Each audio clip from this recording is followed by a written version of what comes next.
Nous avons pensé que la colonisation était finie. Et au 21e siècle, jusque-là, ça continue. Pourquoi un peuple ne peut pas s'exprimer volontairement? Nous avons élu un président de la République, notre président Laurent Gbagbo. Et la France de Jacques Chirac et la France de Nicolas Sarkozy nous arrachent notre président et allons le garder entre les quatre murs à la CPI. Est-ce que nous allons accepter cela? Est-ce que nous sommes d'accord? Jamais, on ne sera jamais d'accord. Gbagbo est élu pour être sur le fauteuil présidentiel en Côte d'Ivoire, nous gouverner. Nous sommes venus, nous les femmes surtout, demander la libération immédiate de notre fils. Gbagbo est notre fils. Nous sommes des mamans. Nous n'allons pas garder Gbagbo, on ne va pas accepter à ce que Gbagbo passe encore 6 mois à 4 mois là-bas encore. Il faut qu'on le libère. Et c'est pour dire à la France de Nicolas Sarkozy, et maintenant qu'au-delà de là, nous sommes mobilisés, nous avons mobilisé nos enfants pour mettre François Hollande au pouvoir. Si François Hollande ne sait pas, c'est nous les femmes ivoiriennes qui avons chassé Nicolas Sarkozy du pouvoir. Et François Hollande, nous l'avons mis là, c'était pour libérer l'Afrique et la Côte d'Ivoire et notre président. Aujourd'hui, il devient le pion. J'aurais appris qu'il est en train de jongler entre notre avocat, mais il a menti. Et vous les femmes, préparez-vous. S'il veut avoir chaud dans son fauteuil présidentiel, il n'a qu'à continuer. On est à 2 jours de la libération maintenant. Et notre président doit sortir. Le 27, nous allons quitter ici le 26 juillet. 26 juillet et le 27, nous allons marcher sur la ville d'Amsterdam, en tout rouge. Le tissu rouge est sang pour dénoncer la tuerie de Dramane Ouattara, que la France a mis, le pion de la France qu'il a imposé aux Ivoiriens. Les Ivoiriens meurent tous les jours. Ça fait 2 ans Gbagbo est à la haie. Le sang continue de se verser, d'être versé. Le sang des Ivoiriens continue d'être versé. Ils versent le sang, ils égorgent, ils brûlent. Vous avez déjà vu quelqu'un qui tue comme ça? On te tire à la suite, tu meurs, tu tombes, ils vont t'égorger, après ils vont te brûler. Les 2 autres qu'ils ont amenés en Côte d'Ivoire. Où est le droit de l'homme? La France ferme l'œil là-dessus. Les Ivoiriennes sont aujourd'hui en prison au Togo. Elles ont été maltraitées, frappées. 4 femmes en prison, 2 hommes en prison. En exil, oui, ils sont partis. Et voilà. Quelle est cette souffrance? Et on ne dit rien. Nous souffrons dans nos chairs, les Ivoiriennes meurent ici. Les Ivoiriens meurent ici en France. Celui qui n'a pas encore compris, c'est celui-là qui reste chez lui à la maison. Nous devons sortir massivement. Notre destin est entre nos mains. Nous allons libérer notre pays. Même si on ne nous fait pas passer à la télévision de France, mais le Dieu, il nous voit. L'Éternel sait ce que nous faisons. Et il est en train de faire notre travail. Gbagbo n'est plus loin de quitter entre les 4 murs. Et il doit sortir bientôt. Pour que la Cour pénale internationale ferme, vous savez ce qu'il reste à faire. Pour que la Cour pénale internationale ferme, il y a une pétition qui circule. Pour qu'on ferme ce bagne qui n'est pas une justice. Donc il faut signer cette pétition pour que ce soit vous qui décidez. Il ne faut pas que quelqu'un d'autre vienne décider à votre place. Vous devrez dire, cette Cour, on n'a rien à voir avec elle. Elle n'est pas là pour nous. Donc par conséquent, nous voulons et nous exigeons que cette Cour disparaisse. Que cette Cour n'existe plus, puisque ce n'est pas une Cour de justice. Je voudrais ici et maintenant demander à la France, à la grande France, de désormais renoncer à ses colonies en Afrique. Il faut que la France arrête de déranger les Africains. Il faut que la France arrête de semer la misère en Afrique. Vous savez, le pays le plus puissant de l'Union européenne, c'est l'Allemagne, mais ils vivent sans colonie.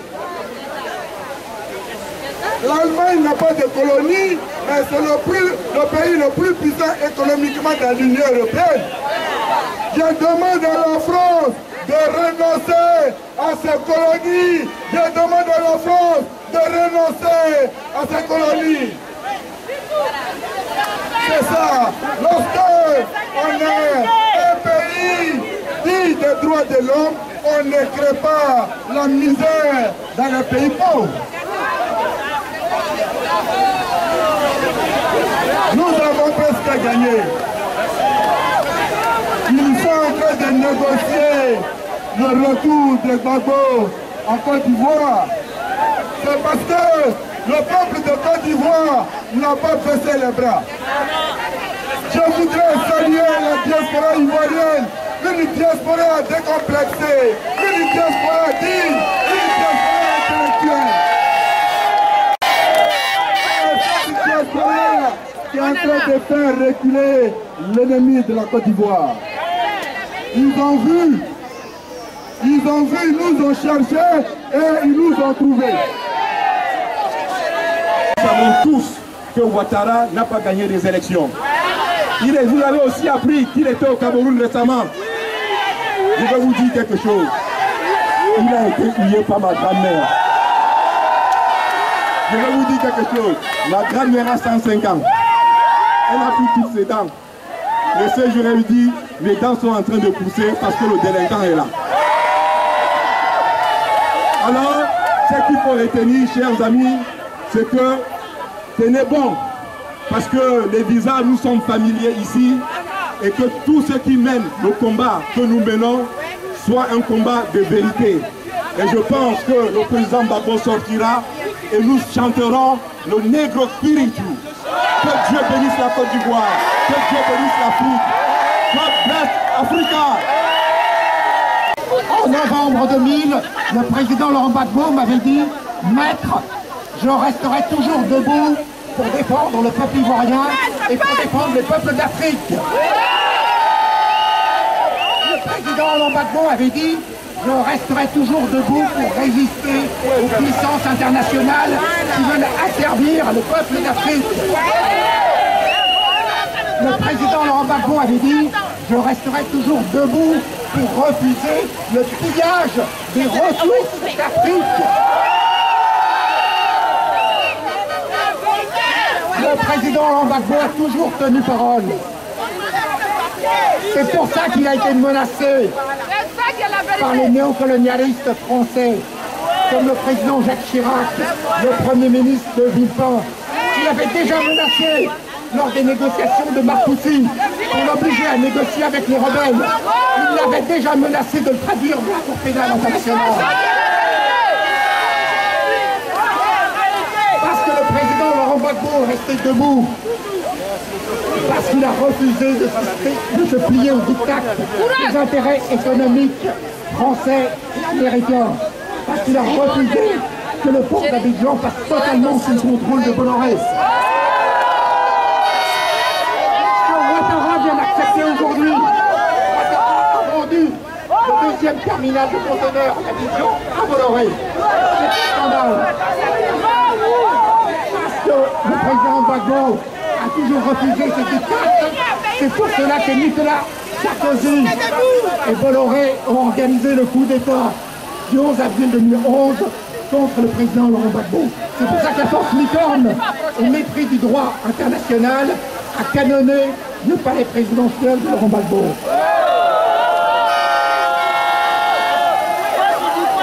Tous les patriotes, tous les panafricains doivent se lever. Le président Laurent Gbagbo, comme le sénateur Jean-Pierre Memba, sont injustement détenus au centre pénitentiaire de la Cour pénale internationale à La Haye. Ils doivent sortir. La chambre préliminaire, la Cour pénale internationale, a été obligée de dire qu'il fallait un supplément d'enquête. Alors qu'il n'était même pas besoin d'un supplément d'enquête, il fallait libérer immédiatement le président Gbagbo.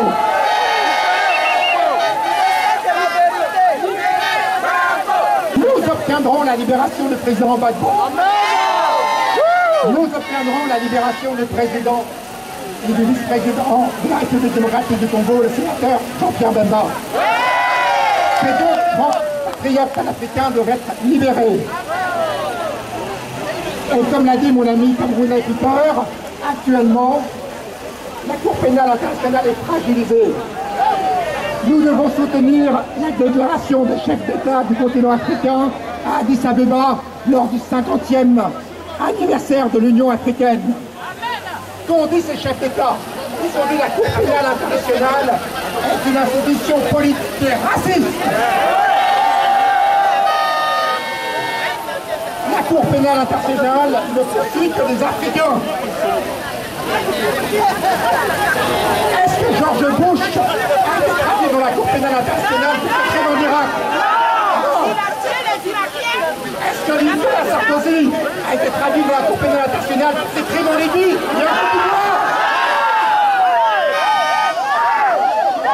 Il n'y a que des Africains qui sont poursuivis dans la Cour pénale internationale. Le scandale de la Cour pénale internationale doit cesser. Donc nous devons continuer notre mobilisation et je remercie tous les patriotes qui manifestent régulièrement pour obtenir la libération du président Laurent Gbagbo et nous l'obtiendrons, nous gagnerons. Nous le pouvoir.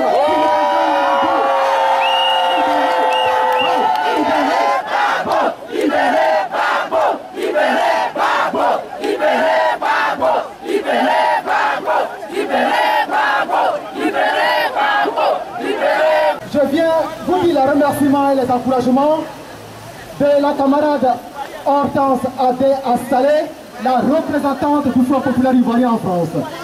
Elle vous soutient dans la lutte que vous menez et ce soir, à travers ma personne, elle vous dit merci pour votre mobilisation dans cette lutte de libération que le Front populaire ivoirien a toujours incarné et dont le Front populaire ivoirien est toujours à l'avant-garde de cette lutte de libération, bien sûr.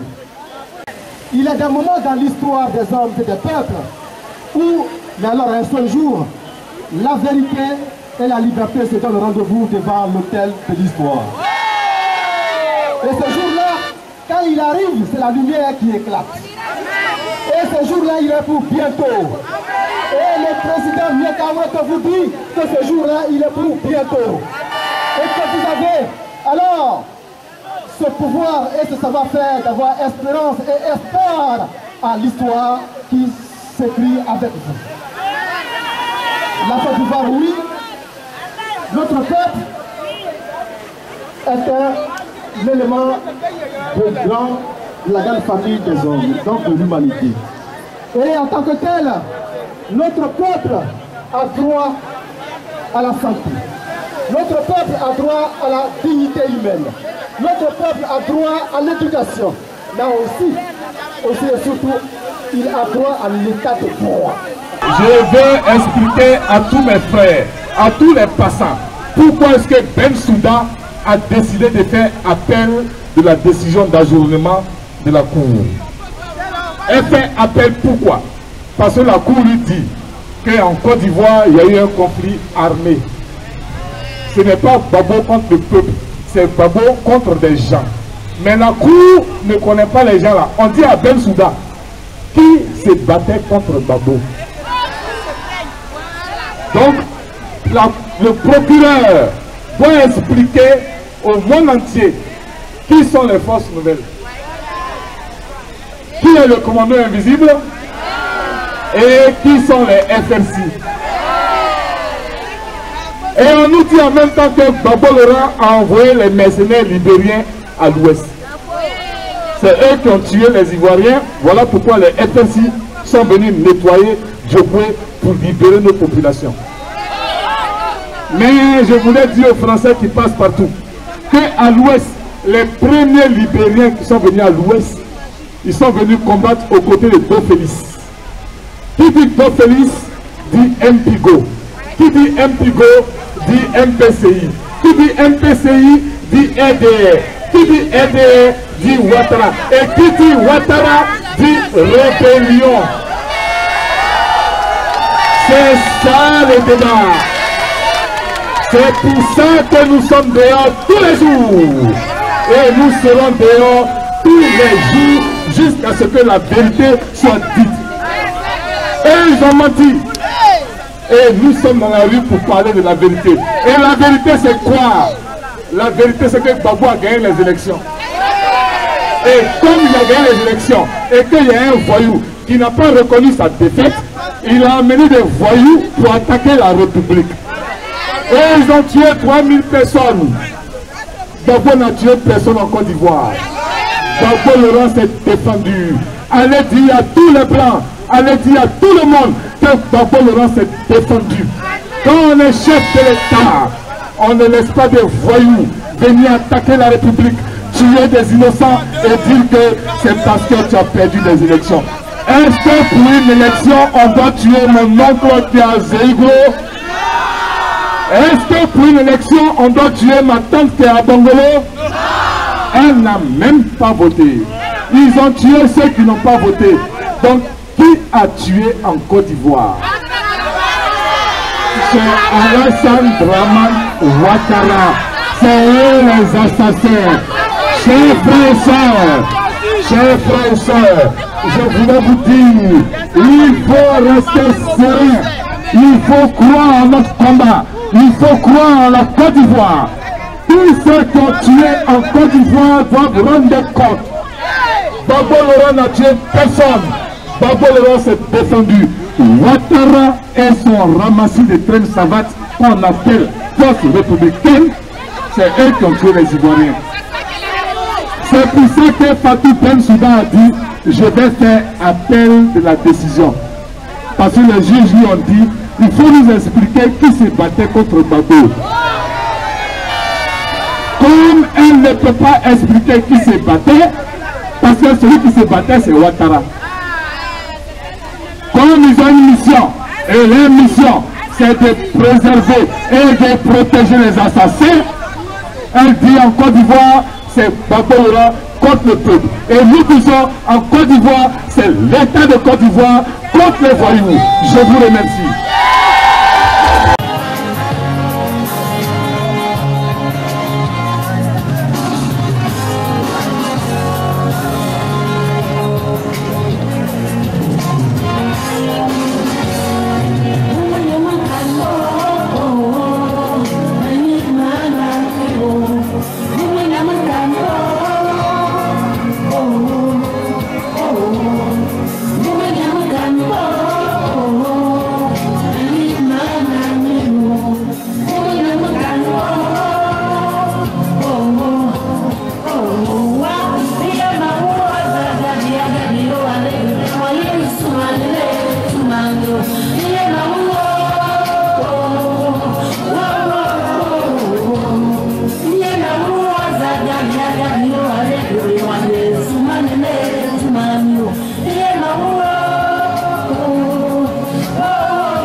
Mama elideka inamana yawe shironi mule.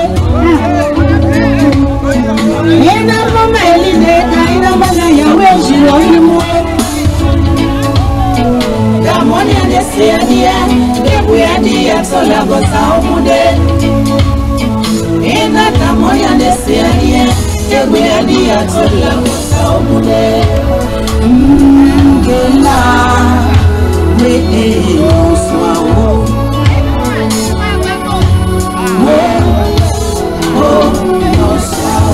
Est-ce que vous êtes à la victoire? Alors montrez les faits. Nous sommes à la victoire. Nkoni Babylone Bibekana Kasio Teri Alakano Olelekani Basakano Olelebiyanvoye. Humilie-toi devant ton Dieu, il te relèvera. D'abord, Laurent s'est humilié. Humilie-toi, relevé. Salabamou, Dayou. Salabamou, Dayou, Koniti. Atitolé. C'est Koba, c'est Koba. Nasekpani, Koba. Nasekpani, Lelago. Atitolé.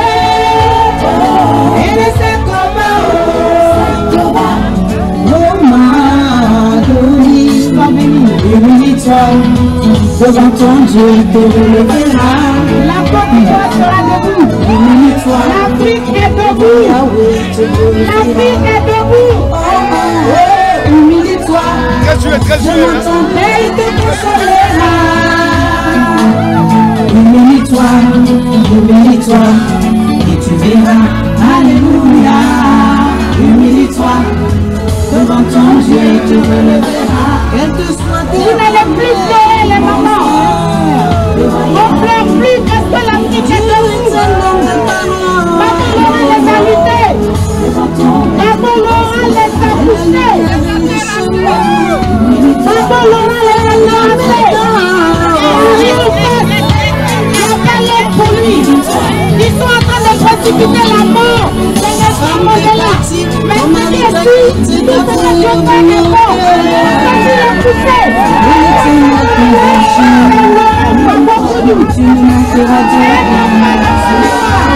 Soyez bénis. Soyez bénis.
J'observe que la violence s'élance même dans ce monde-ci. La peur, la frayeur éclate même dans notre secteur. Tout cela est lié aux gens qui se leurrent dans l'erreur. Ceux qui jouent avec la mort ont tort. Essayons de régler les différents problèmes pour que cessent les guerres dans nos terres. Mon observation me fait part de la situation qui se vit dans ces nations, que chacun pratique sa religion et qu'on parle même de la corruption pour que cessent les armes. Le monde, à chaque instant, il y a des agressions, mais ne les écoutez pas, sont des victimes de complexés. Dans les rues des cités urbaines, on ne vit plus une vie faite d'aubaine. Les gangs des jeunes en rivaux féroces se mutilent à coups d'armes et de crosses, dépoussent des promeneurs solitaires, violent des jeunes filles qui rentrent tard le soir. Nous disons non que dans les rap parties, que des fans se prennent à partie, alors qu'ils deviennent en commun, pousser la violence vers la sortie. Chaque jour la sauvagerie, danger menacé au sort, un mari qui bat sa femme à mort, une femme qui mortellement son mari mort alors. Je m'élance comme une lance avec violence contre la violence, car la violence chaque jour de plus en plus s'avance. et détruit nos sociales défenses.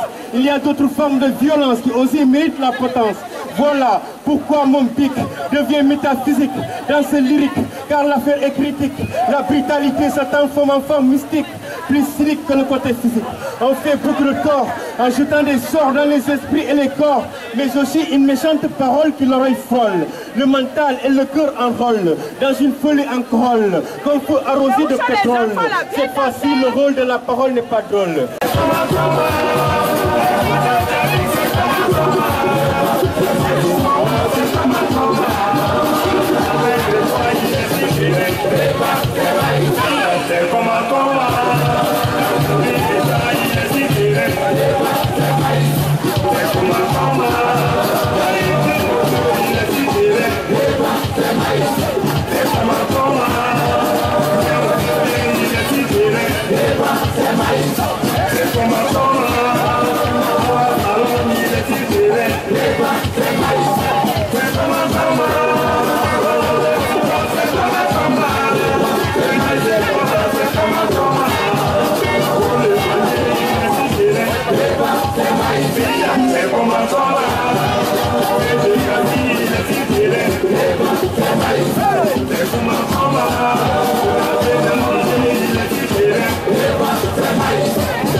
Yeah.